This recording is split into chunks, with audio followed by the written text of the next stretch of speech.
পুকটির ডগে চুলকানি হয়েছিল। তারপরে ডাক্তারের বাড়ি গিয়েছিলাম।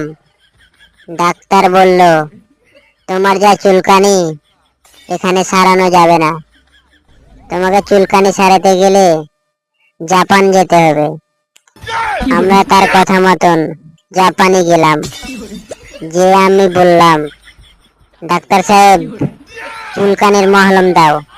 ডাক্তার সাহেব ভালো করে দেখলেন, দেখে থেকে বলছেন যে এই ইয়া তোমার মারাত্মক চুলকানি, ইয়া চুলকানি সারাতে গেলে আমাকে 5,000 টাকা দিতে হবে।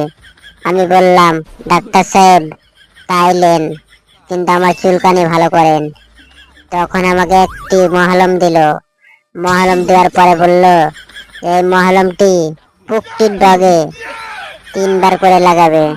আমি তাই মেনে নিলাম। সে পুকটির ডগে আমি মহলম লাগাতে শুরু করলাম।